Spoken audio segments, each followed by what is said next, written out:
وبعدين مسألة التاريخ المصري القديم الخلاف عليها على أشده، لأن الجماعة اللي بيقولوا إن الحضارة المصرية ابتدت من 7000 سنة وإنها حضارة وثنية تعددية، وفي الإحصائية بتاعت العالم بروجش عدد الآلهة عند قدماء المصريين 2800 إله.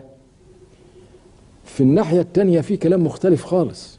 يعني المؤرخ مانيتون وهو أوثق المؤرخين الفراعنة في عن التاريخ الفرعوني، يعني هذا المؤرخ بيقول إن الحضارة المصرية ابتدت من 12500 سنة.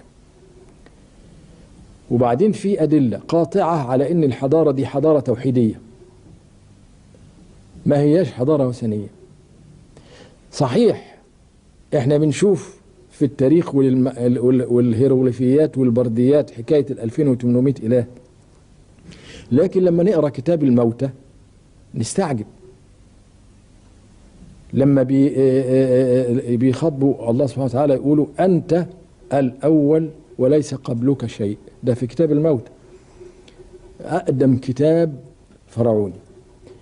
يقولوا أنت الأول، بيخاطبوا الخالق سبحانه وتعالى، أنت الأول وليس قبلك شيء، وأنت الآخر وليس بعدك شيء. وبعدين ربنا يقول في هذا الكتاب خلقت كل شيء وحدي ولم يكن بجواري أحد. ده كلام صريح. الله، طب امال ايه ال 2800؟ ممكن نفهمها بان كلمة نتر في الهيروغليفية اللي احنا بنقول ان دي كلمة اله، ترجمة لكلمة نتر بالهيروغليفية، لكن كلمة نتر بالهيروغليفية معناها التفصيلي والحرفي اليد القوية، يعني هي صفة. فهل معنى كده ان ال 2800 هي 2800 صفة من صفات الاله الواحد؟ ويبقى في السعادي ده فهمنا كتاب الموتى، لأن كتاب الموتى صريح لما بيقول خلقت كل شيء وحدي ولم يكن بجواري أحد، انتهى الموضوع. يبقى إذا المسألة دخلها تحريف الكهنوت والقوى السياسية الموجودة والحكام نفسهم كالعادة، زي ما احنا عارفين من مصلحة الكهنوت إنه هو يبقى فيه 2800 إله، كل إله له مسجد وكل إله له قرابين، ولم من الناس بقى يسترزقهم ويلموا ضرائب ويلموا جبايات. وكذلك الملك والحاكم يهمه ان يكون في 2800 حزب يخبطوا البعض عشان هو تسلم له الامور وهو قاعد فوق ويستغل الناس.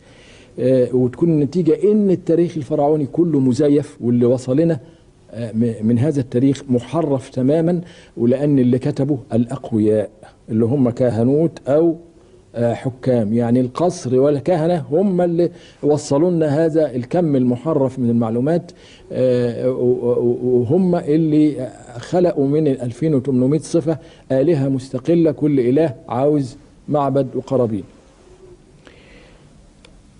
وطبعا يدل على كده عشرات المثلات تشير بالإصبع إلى السماء، ده نوع من التوحيد.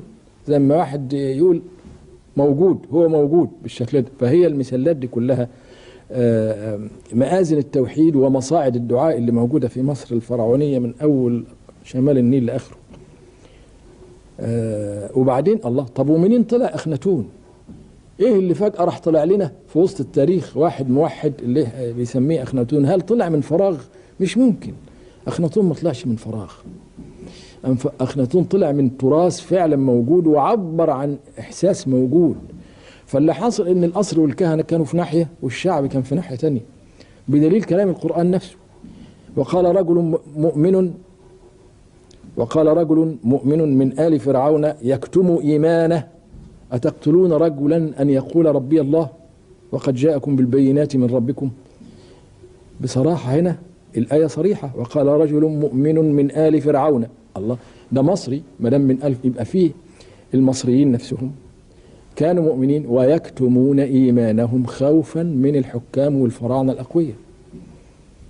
والآية دي صريحة. وبعدين اللي حصل في هجرة بني إسرائيل، الشعب المصري كان موقفه إيه؟ ده إدى كل الذهب اللي عنده للإسرائيليين وهم طالعين. العملة دي تدل على إيه؟ تدل على إنهم فعلا كانوا مع موسى، مصريين. الشعب المصري كان شعب موحد وكان مؤمن بموسى لكن كاتم إيمانه كله، وعشان كده خد هذا الموقف الغريب إنه هو موسى وهو واخد إسرائيل وطالع، المصريين ادوا الذهب اللي عندهم كله لبني إسرائيل.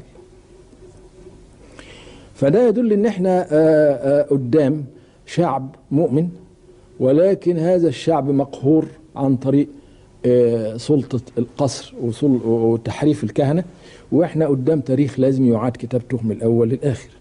وبعدين يعني حتى لما نشوف الآلهة دول نلاقي اساميهم تستوقف النظر، يعني مثلا اتوم، اوزيريس، نوح. الله، طب ما هو دول ادم وادريس ونوح. خاصة ان اتوم، الاله اتوم الاله الكبير، التعريف بتاعه في الفرعونيات انه اول من نزل على الارض. الله، ما يبقى صريحة بقى. يبقى اذا فعلا كعادة الجماعة التاريخ القديم كان لما الناس واحد عظيم يموت بعد كده يتحول لأسطورة وبعدين يألهوه.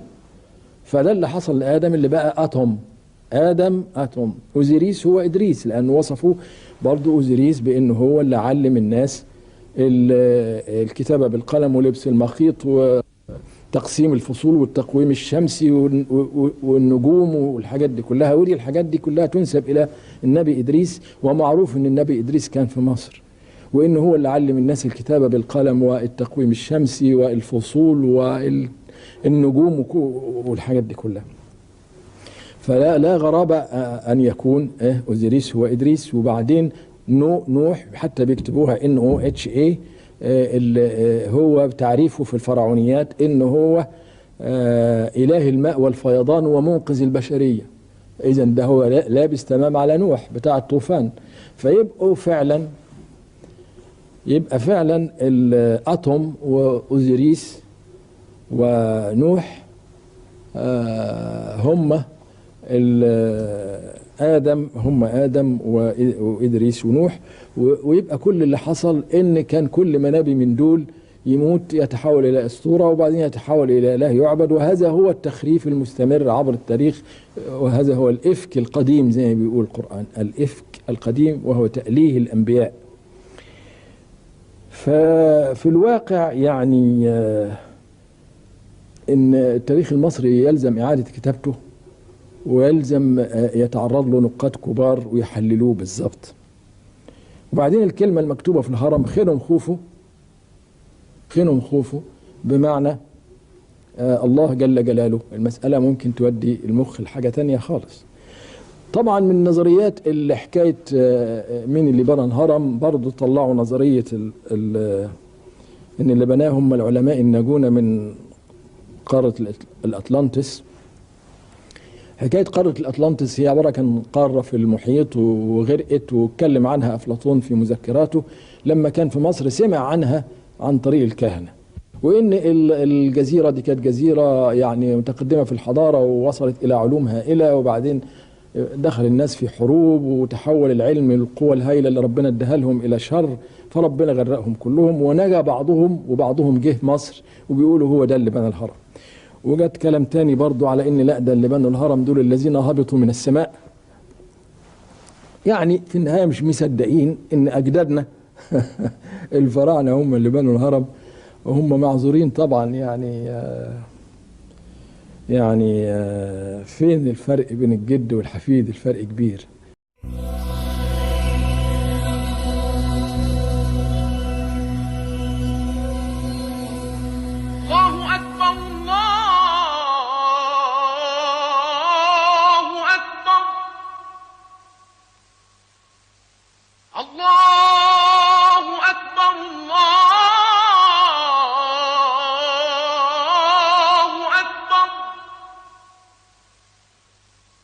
أشهد أن لا إله إلا الله.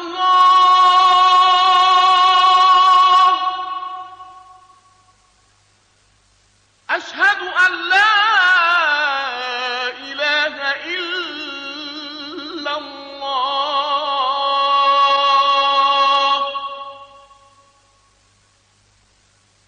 أشهد أن محمدًا رسول